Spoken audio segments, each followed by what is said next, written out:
Hello, this is Avinesh Sharma and I welcome you all to the crown success. I hope आप सब अच्छे होंगे and आपकी प्रिपरेशन भी अच्छी चल रही होगी। राजस्थान की सीरीज़ हमने कंटिन्यू की हुई है जिसमें हम हमारा जो है ना, राजस्थान का जो मध्यकालीन इतिहास है जिसमें राजपूत वंशों से रिलेटेड जो है उसको हम कवर कर रहे हैं गाइस। ठीक है, ये वीडियो लेक्चर्स जो आपके आने वाले राजस्थान के एग्ज़ाम है, वनडे एग्ज़ाम, उसके लिए बहुत हेल्पफुल है। देखो, राजस्थान जो है केवल रेगिस्तान, रेत और थार का नाम नहीं है, नाम है शौर्य का, त्याग का और उन अनगिनत कहानियों का जो आज भी इन किलों की दीवारों में गूंजती हैं। जहाँ तलवारों की खनक है और घोड़े की जो टाप है ना, आज भी महसूस की जा सकती है। आज हम उस दौर में चलेंगे जहाँ महाराणाओं का रक्त, उनका खून मिट्टी में मिलकर भी अपनी गाथा सुनाता है और एक ऐसा दौर रहा है जहाँ हर एक युद्ध ने एक नई कहानी लिखी है। और हमारी आज की कहानी शुरू होती है एक ऐसे ही किले से, आप ये सामने देख भी सकते हो, जिसका नाम है कुंभलगढ़। ठीक है गाइस, कुंभलगढ़ का युद्ध हुआ है 1578 ईस्वी का। मैं यहाँ पर ना आपको एक बात बताता हूँ, मई 1578 ईस्वी की बात है कि कुंभलगढ़ किले पर यह फोकस करता है। देखो क्या हुआ कि 1578 ईस्वी का साल था। महाराणा प्रताप अपनी रणनीति के लिए जाने जाते थे। अकबर से लगातार लड़ाई चल रही थी। अकबर ने ठान लिया था कि महाराणा प्रताप को झुकाना है, इसलिए उसने अपने सबसे ताकतवर सेनापतियों में से एक शाहबाज खान को मेवाड़ भेजा। शाहबाज खान ने 3 बार मेवाड़ पर आक्रमण किया। पहला आक्रमण था गाइस कुंभलगढ़ पर। ठीक है, मैं आपको यहाँ पर ना और भी चीज़ें दिखाता हुआ चलता हूँ। जैसे क्या है ना कि ये जो हमारी सीरीज चल रही है, इस सीरीज में हम सारे टॉपिक्स को कवर कर रहे हैं। हिस्ट्री, ज्योग्राफी, पॉलिटी, इकोनॉमिक्स, ये आपका आर्ट एंड कल्चर, राजस्थान का कंप्लीट जीएस हम इसमें करेंगे। अब बात आती है नोट्स की। मुझे मैसेजेस आते हैं तो ये वीडियो के डिस्क्रिप्शन में मैं आपको शो भी करता हूँ कि वहाँ से आप इन नोट्स को ले सकते हो। ठीक है गाइस, यूट्यूब पर जो हमारी ये सीरीज चल रही है कंप्लीट, मैं इसमें सारे चैप्टर कराऊंगा, कुछ भी नहीं बचेगा आपके वनडे एग्जाम के लिए। और ये जो नोट्स है ना गाइस, माइंड मैप और फ्लो चार्ट की फॉर्म में प्रीवियस ईयर क्वेश्चंस को एनालिसिस करके मैंने नोट्स तैयार करे हैं, जहाँ से पिछले सालों में क्वेश्चन बने हैं और जहाँ से आगे क्वेश्चन बनने की संभावना है। तो इस चीज़ों को समझ लो और ध्यान दो। वापस आते हैं अपने टॉपिक पर। कुंभलगढ़ पर हम बात कर रहे हैं कि कुंभलगढ़, जिसे मेवाड़ की आंख भी कहा जाता था, ये एक अजय किला था। लेकिन शाहबाज खान भी कोई साधारण या टुच्चू मुच्चू सैनिक नहीं था। उसने अपनी बड़ी सेना के साथ में गाइस किले को घेर लिया। महाराणा प्रताप उस समय यहीं थे। लगातार 3 दिन तक भयंकर जबरदस्त युद्ध चला। शाहबाज खान ने अपनी तोपों से किले की दीवारों को नुकसान पहुंचाया। महाराणा प्रताप ने जब देखा कि अब किला बचाना मुश्किल है, ऐसे में अपनी रणनीति के अकॉर्डिंग वो किले की जिम्मेदारी अपने एक सरदार को सौंपकर गोगुंदा की तरफ निकल गए। अब शाहबाज खान ने क्या काम किया, किले पर कब्जा तो कर लिया, लेकिन वो महाराणा प्रताप को पकड़ नहीं पाया। ये जीत जो थी अकबर के लिए एक आधी अधूरी जीत थी, क्योंकि महाराणा प्रताप फिर से जंगलों में रहकर अपनी शक्ति बढ़ा रहे थे। और ये दिखाता है कि एक राजा का असली सिंहासन कोई किला नहीं, बल्कि उसके लोगों का दिल और उसका संकल्प होता है, क्योंकि महाराणा प्रताप को वो पकड़ नहीं पाए थे। अब बात अगर आती है नोट्स की, यहाँ से मैं आपको शो करूँ तो ये तो पूरी स्टोरी जो मैंने आपको सुनाई, यहाँ से तो आप कनेक्ट कर पाओगे चीज़ों को। लेकिन ये देखो कुंभलगढ़ का युद्ध, जहाँ से मैं आपको कह रहा हूँ ना कि जो भी मैंने इसमें नोट्स में लिखा है, ठीक है, ये पिछले सालों के क्वेश्चंस को एनालिसिस करने के बाद लिखा है। आगे भी यहाँ से क्वेश्चंस बनने की संभावना है। नोट्स आप लेना चाहते हो तो नीचे में डिस्क्रिप्शन में लिंक दे रखा है, हमारी वेबसाइट से, एप्लीकेशन से, कहीं से भी आप नोट्स ले सकते हो गाइस। ठीक है, देखो क्या है कि कुंभलगढ़ का युद्ध के बारे में, इसमें क्या हुआ कि 1578 में कुंभलगढ़ जो किला है इस पर अधिकार कर लिया। ठीक है, और राणा प्रताप पहाड़ों की तरफ निकल गए, मैंने आपको बताया। ठीक है, इससे क्या हुआ, इसमें क्या हुआ, हल्दी घाटी के युद्ध के बाद कुंभलगढ़ जो है ना, राणा प्रताप की राजधानी रहा। पहले हल्दी घाटी का युद्ध हुआ और उसके बाद में जो है कुंभलगढ़ का जो फोर्ट है, कुंभलगढ़ जो है, ये राणा प्रताप का केंद्र रहा, राजधानी रही। और यहाँ से ही इन्होंने क्या काम किया, मुगलों के खिलाफ आंदोलन शुरू किए। इससे क्या हुआ, अकबर नाराज हुआ और 1577 ईस्वी में शाहबाज खान के नेतृत्व में एक सेना मेवाड़ भेजी, जो कहानी मैंने आपको भी सुनाई थी। ठीक है, उससे क्या हुआ, उस सेना ने या शाहबाज खान ने कुंभलगढ़ पर तो अधिकार कर लिया, लेकिन राणा प्रताप जो है पहाड़ों की तरफ चले गए। इसमें टॉमस रो का एक कथन आया है कि बादशाह अकबर ने मेवाड़ के राणा को आपस में समझौते के अधीन किया था, अपने बल के अधीन नहीं किया। ये ध्यान देने वाली चीज़। ऐसे ही 1576 युद्ध के बाद अकबर ने उदयपुर का प्रशासन सौंप दिया आमेर के जगन्नाथ कछवाहा को। ठीक है, महाराणा प्रताप के सौतेले भाई जगमाल सिंह को अकबर ने जहाजपुर की जागीर प्रदान की थी और भी कुछ अन्य चीज़ें हैं जो हमारे एग्जाम के लिहाज से इम्पॉर्टेंट है। जैसे महाराणा प्रताप के काल में जो है जो कुछ ग्रंथ रचित है, जैसे चक्रपाणि मिश्र हैं, ये व्यवहारदर्श के रचिता हैं, ठीक है। वास्तु मंजरी के रचिता हैं मंडन के भाई नाथा, और कवि हुए हैं दुर्सा आड़ा। इन्होंने प्रताप पर विरुद्ध क्षत्रिय एवं चारण कवि माला सांदू ने झुलना लिखे हैं, ठीक है गाइस। ये एक इंपॉर्टेंट चीज थी। आगे हम इसमें बढ़ेंगे, आगे हम बात करेंगे अमर सिंह प्रथम की, जिनका टाइम पीरियड रहा है 1597 से 1620 ईस्वी का। ये महाराणा प्रताप के बेटे हुए हैं और 1597 ईस्वी में मेवाड़ की गद्दी पर बैठे हैं। अकबर से इनका संघर्ष चला करीब 1597 से 1605 तक, और जहांगीर से इनका संघर्ष चला है 1605 से 1615 तक। अब देखो, ये प्रथम मुगल शासक हुए जिन्होंने मुगलों के साथ संधि करी है, जिसको कहा जाता है मुगल मेवाड़ संधि, ठीक है। मुगलों की ओर से इसमें शीशजी और सुंदरदास थे, और राणा की ओर से इसमें मुल्ला शुक्रला और हरिदास झाला और शुभकरण थे, ठीक है गाइस। कहानी इसकी क्या है कि देखो, जब अमर सिंह महाराणा प्रताप के बेटे आते हैं, ठीक है, तो महाराणा प्रताप के बाद उनके बेटे अमर सिंह प्रथम मेवाड़ के शासक बने। अमर सिंह ने अपने पिता की तरह मुगलों से लोहा लिया, उन्होंने कई युद्ध जीते, लेकिन लगातार 20 से 25 सालों तक जब संघर्ष चला तो मेवाड़ की कमर टूट गई, ठीक है। जब लगातार संघर्ष चलेगा, खेती किसानी बर्बाद हो गई, लोग परेशान हो गए, चारों तरफ गरीबी भूखमरी थी। ऐसे में अमर सिंह को एक फैसला लेना पड़ा, जो कि बड़ा मुश्किल फैसला था। 1615 ईस्वी में अमर सिंह ने मुगलों से संधि की। ये संधि जो है, आप इसको मुगल मेवाड़ संधि कह लो या चित्तौड़ की संधि कह लो, इसके नाम से जानी जाती थी। सवाल ये बनता है कि संधि की शर्तें क्या थी। देखो, चित्तौड़ का किला मेवाड़ को वापस मिल गया। ये संधि की बातें हैं ये, कि चित्तौड़ का किला मेवाड़ को वापस मिल गया, लेकिन उसकी मरम्मत नहीं कराई जा सकती थी। राजा को दरबार में हाजिर होने के बजाय उसका बेटा या पोता जा सकता था। हालांकि अमर सिंह ने यह संधि अपनी प्रजा के लिए की थी, लेकिन वो खुद इस फैसले से बहुत ज्यादा दुखी थे। उन्होंने राजपाट अपने बेटे कर्ण सिंह को सौंप दिया और खुद जो है अलग थलग रहने लगे। 1620 में करीब उनकी मृत्यु हो गई। और अमर सिंह की कहानी हमें सिखाती है कि कभी कभी सबसे मुश्किल फैसले अपनी प्रजा भलाई के लिए लेने पड़ जाते हैं, ठीक है गाइस। ऐसे ही उसके बाद जो काल आया, जगत सिंह प्रथम का काल आया। जगत सिंह प्रथम को मंदिर निर्माण और कला का संरक्षक कहा जाता है, ठीक है। मंदिर निर्माण और कला का संरक्षक कहा जाता है। इनका जो टाइम पीरियड रहा है अमर सिंह के बाद में, इनके पोते हुए हैं ये जगत सिंह प्रथम, ठीक है। महाराणा, ये मेवाड़ के महाराणा बने गाइस। और इनका जो टाइम पीरियड रहा है वो 1628 से 1652 ईस्वी का रहा है। इसमें क्या हुआ कि इनके समय में चित्तौड़ दुर्ग की मरम्मत कराई गई, चित्तौड़ दुर्ग की मरम्मत कराई गई। ध्यान देना, अमर सिंह के टाइम पे नहीं हो पाई, लेकिन जगत सिंह प्रथम के समय पे चित्तौड़ दुर्ग की मरम्मत कराई गई, ठीक है। जगत सिंह प्रथम के काल में जगदीश का भगवान विष्णु का पंचायतन मंदिर जो है मुकुंद की अध्यक्षता में बना, ठीक है गाइस। और इसके अलावा जगत सिंह ने पिछोला में मोहन मंदिर और रूपसागर तालाब का निर्माण करवाया। देखो, इनके शासनकाल में शांति और समृद्धि का दौर आया। जगत सिंह कला और स्थापत्य के बहुत बड़े प्रेमी थे। उन्होंने अपने पिता कर्ण सिंह द्वारा शुरू किए गए जगनिवास महल को पूरा करवाया, लेकिन उनकी सबसे बड़ी पहचान थी जगदीश मंदिर, जो मैंने आपको अभी डिस्कस भी किया, ठीक है। जगदीश मंदिर उदयपुर में स्थित यह भव्य मंदिर भगवान विष्णु को समर्पित है, जिसे आप जगत मंदिर भी कहते हैं। यह मंदिर अपनी नक्काशी और कला के लिए बहुत ज़्यादा प्रसिद्ध है।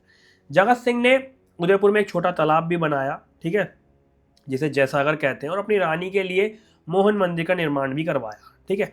मोहन मंदिर का निर्माण पिछोला में करवाया। इनके दरबार में कला और साहित्य को खूब बढ़ावा मिला।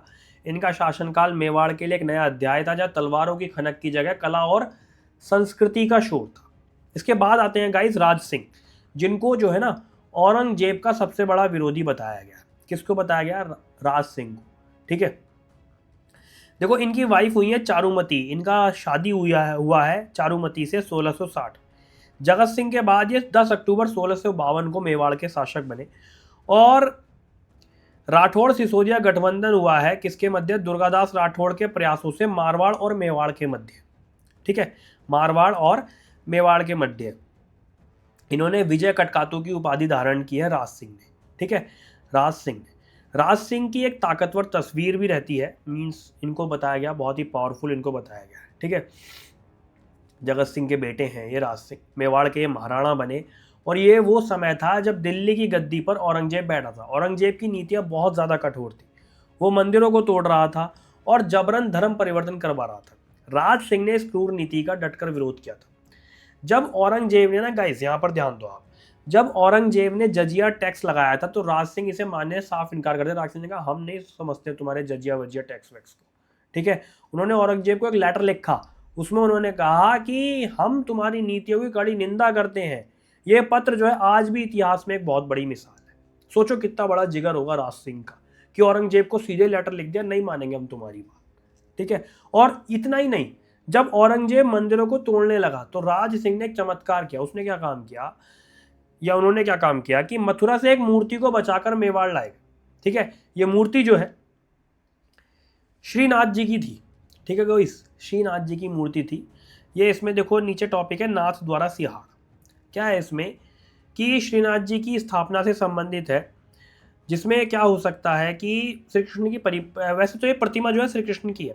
औरंगजेब के डर से जो मथुरा लाई गई श्रीनाथ जी की मूर्ति थी, उसको उस मूर्ति को राज सिंह ने सिहात गांव में स्थापित करवाया। ये घटना कब की है, 1672 ईस्वी की है। बाद में ये गांव जो है नाथ द्वारा के नाम से जाना जाने लगा। नाथ यानी भगवान और द्वारा यानी कि दरवाजा, यानी भगवान का दरवाजा। ये जगह जो है ना आज भी पूरे भारत में श्रीनाथ जी के भक्तों के लिए बहुत बड़ा तीर्थ स्थल है।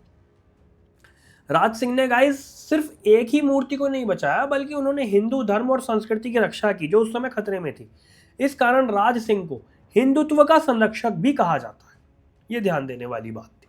इसके बाद में संग्राम सिंह का काल आया है, जिसको आप उसका शांति का काल भी कह सकते हो, ठीक है। संग्राम सिंह द्वितीय, ये बिल्कुल शांति का काल है, राज सिंह के बाद का है।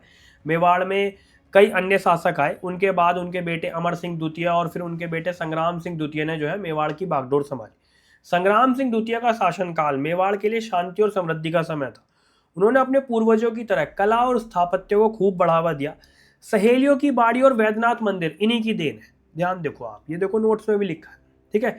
इन्होंने उदयपुर में वैद्यनाथ प्रशस्ति भी लिखवाई। उनका शासनकाल मेवाड़ की समृद्धि और शांति का प्रतीक था। इसके बाद में टाइम पीरियड आया है गाइस जगत सिंह द्वितीय का, ठीक है। जगत सिंह द्वितीय का जो शासनकाल है वो ऐसा शासनकाल समझ लो, यहाँ पर जो है मराठों का प्रवेश हो गया है। जगत सिंह द्वितीय के शासनकाल में मराठों का प्रवेश हो गया। देखो संग्राम सिंह द्वितीय के बाद जगत सिंह द्वितीय शासक बने। उनके शासनकाल में मेवाड़ में एक नई मुसीबत ने दस्तक दिया कि क्या हुआ कि मराठे आ गए। मेवाड़ में आंतरिक झगड़े शुरू हो गए, जिसका फायदा जो है मराठों ने उठाया और वे मेवाड़ में आकर लूटपाट करने लगे। जगत सिंह द्वितीय ने इस खतरे से निपटने के लिए सभी राजपूत राजाओं को एकजुट करने का प्रयास किया। इन्होंने क्या काम किया, 1734 में हुड्डा सम्मेलन का आयोजन किया। इसका उद्देश्य था कि मराठों के खिलाफ सभी राजपूत शासकों को एक करना, लेकिन आपसी मतभेदों और विश्वास की कमी के कारण यह सम्मेलन सफल नहीं हो पाया। एक बहुत ही दुखद घटना थी जिसने भविष्य में मेवाड़ के पतन की नींव रखी, ये ध्यान दें। इसके बाद में क्या हुआ, 1807 का समय आया। इसमें गिंगोली का युद्ध हुआ, जिसको आप पर्वत सर का युद्ध भी कहते हैं, ठीक है, जिसको आप पर्वत सर का युद्ध भी कहते हैं। इस युद्ध का मुख्य कारण क्या था, देखो ये लिखा है कि इस युद्ध का जो मुख्य कारण था ना गाइस, राजकुमारी कृष्णा कुमारी का विवाह था। 19वीं सदी की शुरुआत इसमें हो चुकी थी। मेवाड़ बहुत कमजोर हो चुका था। मेवाड़ के जो तत्कालीन महाराणा भीम सिंह थे, उनकी एक बेटी थी जिसका नाम था कृष्ण कुमारी। कृष्ण कुमारी की सगाई जोधपुर के शासक भीम सिंह से हुई थी, लेकिन सगाई के बाद भीम सिंह की मृत्यु हो गई। इसके बाद क्या हुआ, अब कृष्ण कुमारी के लिए दो राजाओं में लड़ाई शुरू हो गई। एक थे जोधपुर के और अगले शासक थे मान सिंह, ठीक है। और एक थे जोधपुर के शासक मान सिंह और दूसरे थे जयपुर के शासक जगत सिंह द्वितीय। दोनों ही कृष्ण कुमारी से शादी करना चाहते थे। इससे क्या हुआ कि दोनों में भयंकर युद्ध हुआ, जिससे गांगुली का युद्ध या गोंगुली का युद्ध कहते हैं। इस युद्ध में जगत सिंह द्वितीय ने जोधपुर के मान सिंह को हरा दिया। लेकिन ये युद्ध सिर्फ दो राजाओं का ही नहीं था, इसमें मराठे पिंडारी भी शामिल हो गए थे। और लास्ट में पिंडारी सरदार अमीर खान पिंडारी के कहने पर कृष्ण कुमारी को जहर दे दिया। ये कहानी है, स्टोरी है इस तरह से कि कृष्ण कुमारी को जहर दे दिया गया। इस दुखद घटना ने राजस्थान के इतिहास पर एक गहरा दाग भी छोड़ दिया, ठीक है। इस तरीके से पूरी स्टोरी है। हालांकि एग्जाम के लिहाज से जो हमारे लिए इंपॉर्टेंट है वो मैंने नोट्स में मेंशन किया हुआ है, आपके सामने शो भी हो रहा है गाइस, ठीक है। इसके बाद समय आता है स्वरूप सिंह का। अब जब स्वरूप सिंह का समय आया तो इस टाइम पीरियड को आप ऐसे मान लो कि इसमें जो है अंग्रेज आ गए। अंग्रेजों से संधि की बात इसमें चल रही है, ठीक है। इसमें अंग्रेजों से संधि की बात चल रही है स्वरूप सिंह के समय में, क्योंकि देखो इनके समय में 1857 क्रांति भी हुई है। 19वीं सदी की शुरुआत तक मेवाड़ जो है पूरी तरह से आर्थिक और सैन्य रूप से कमजोर हो चुका था। ऐसे में मेवाड़ के महाराणा स्वरूप सिंह ने अंग्रेजों के साथ संधि की और संधि जो हुई 1818 में हुई। इस संधि के बाद मेवाड़ पर अंग्रेजों का अधिकार हो गया और ये एक तरह से मेवाड़ की स्वाधीनता का अंत था। स्वरूप सिंह ने अपने शासनकाल में सती प्रथा को रोकने का भी प्रयास किया। ये पूरी एक इंपॉर्टेंट चीज़ें थी गाइस, ठीक है, इसको हमने कवर किया। देखो अन्य इंपॉर्टेंट है, जैसे सारंगपुर का युद्ध हुआ 1436 में, खानवा का युद्ध हुआ गाइस भरतपुर में 17 मार्च 1527 को, हल्दी घाटी का युद्ध हुआ है राजसमंद में 1576 ईस्वी में, दिवेर का युद्ध हुआ है राजसमंद में 1582 ईस्वी में, ठीक है। सज्जन सिंह जो है बागोर महाराजा शक्ति सिंह के बेटे हैं। ये इनको खिताब मिला grand commander of the star of India का, ये रिपन द्वारा दिया गया 23 नवंबर 1881 को। चलिए ये हमारा था, ठीक है। आगे अब हम शुरू कर रहे हैं कछवाहा वंश को। कछवाहा वंश के बारे में जानेंगे हम, देखो, और इसमें जो भी इंपॉर्टेंट चीज़ है उनको हम कवर करेंगे। देखो कछवाहा वंश में जो है वर्तमान जयपुर जो है, जिसको जयनगर भी आप कहते हो, ठीक है, इसके बारे में है कि कछवाहा नरेश जो महाराजा विशन सिंह है, इनका नाम विष्णु सिंह भी है, ठीक है, इनके पुत्र हुए जय सिंह द्वितीय।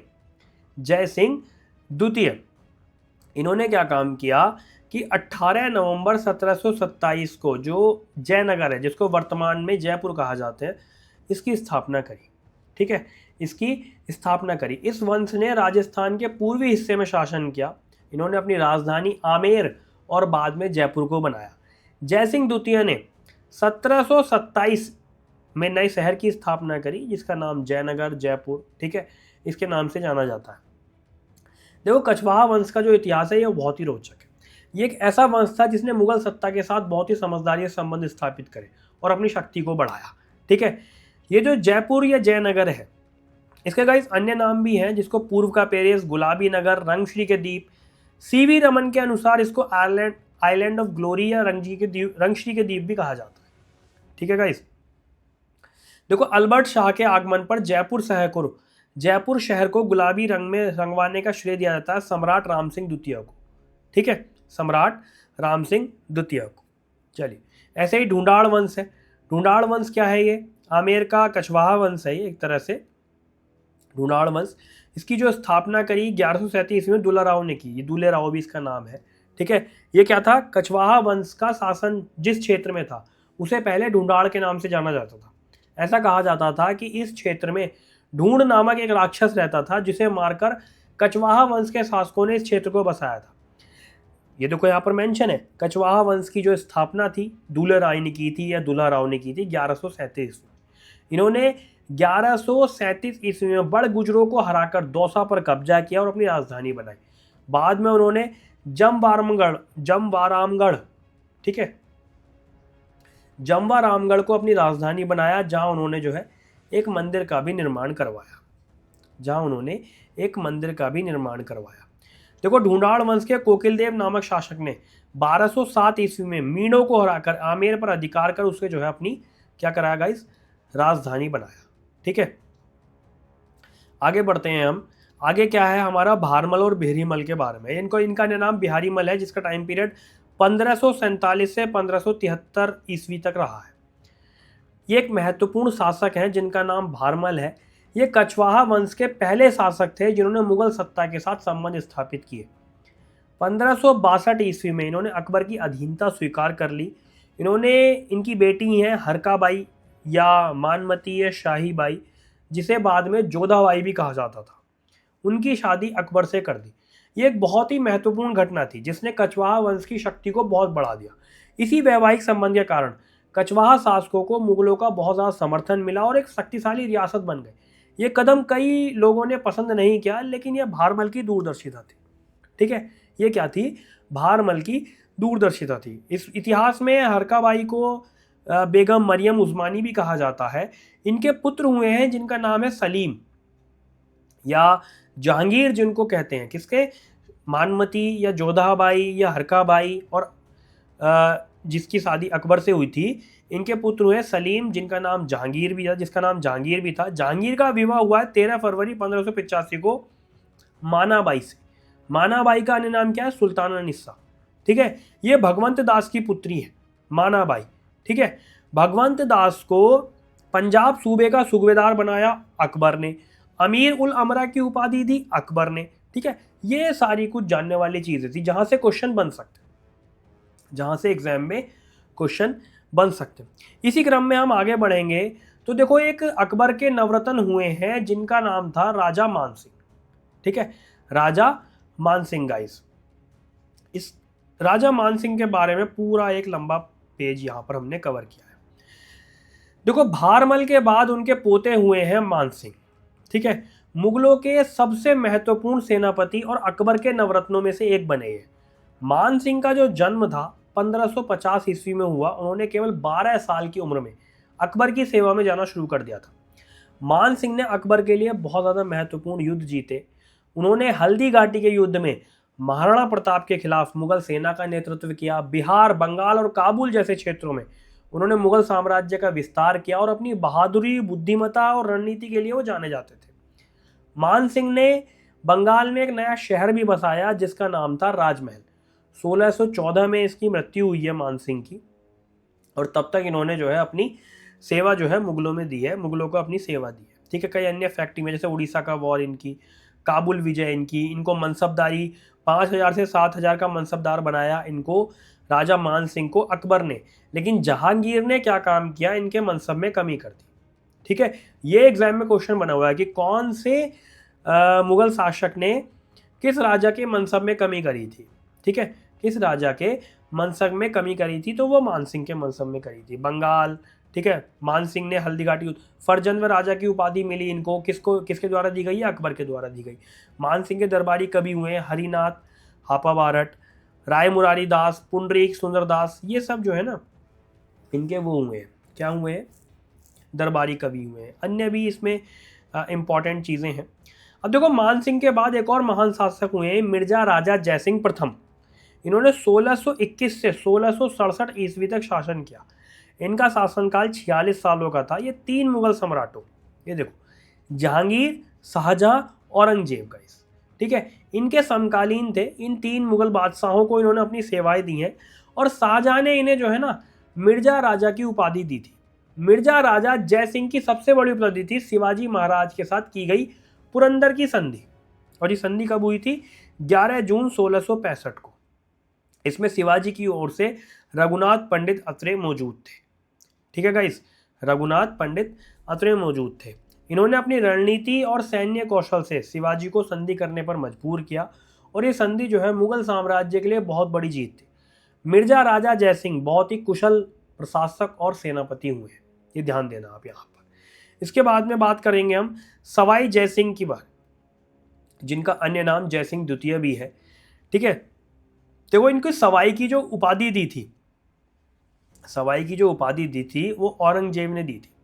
कछवाहा वंश में महान शासक हुए हैं ये। इन्हें सवाई की जो उपाधि दी गई है औरंगजेब द्वारा दी गई है। ये एक महान खगोल शास्त्री, गणितज्ञ, वास्तुकार थे। इनकी सबसे बड़ी देन है जयपुर शहर। उन्होंने 1727 में गाइस इस शहर की स्थापना करी। जयपुर को गुलाबी शहर भी कहते हैं, और ये भारत का पहला योजनाबद्ध शहर था। जयसिंह ने गाइस 5 जगहों पर जंतर मंतर का निर्माण करवाया। ये 5 जगह कौन कौन सी हैं, आप ये देखो, मैं आपको शो भी करता हूँ। ये 5 जगह हैं आपकी दिल्ली, जयपुर, उज्जैन, बनारस, मथुरा। ठीक है, ये खगोलीय वेधशालाएं थी जो उस समय की विज्ञान तकनीक का एक बेहतर नमूना थी। सवाई जयसिंह ने जयसिंह कारिका नाम का ज्योतिष ग्रंथ भी लिखा, जो कि अपने ज्ञान और दूरदर्शिता के लिए ये जाने जाते थे। ठीक है गाइस, ज्ञान और दूरदर्शिता के लिए जाने जाते थे। तो ये पूरा चैप्टर हमारा था जिसको हमने आज कवर किया। मैं उम्मीद कर रहा हूँ कि पूरा चैप्टर, पूरा टॉपिक आपको अच्छे से समझ में आया होगा। नोट्स लेने के लिए डेली हमारी ये सीरीज चल रही है। डेली चैप्टर वाइज हम आपको नोट्स प्रोवाइड करा रहे हैं। सारा कुछ आपका मटेरियल, हम कंटेंट सब इसमें कवर कर जाएंगे, कुछ भी नहीं बचेगा। एक एक चीज़ को मैं बेहतर तरीके से आपको पढ़ा दूंगा, सब कुछ आपको समझा दूंगा, सब कुछ आपको समझ में आ जाएगा। क्लास से आप समझो, नोट से आप रिवाइज करो, सारी चीज़ों से आप बेहतर कर पाओगे और बेहतर अपनी तैयारी कर सकते हो। चलिए, इस तरीके से लेक्चर हमारे आते रहेंगे। पढ़ते रहो आप, अपनी इसी तरीके से अपनी तैयारी को करते रहो। All the very best, thank you.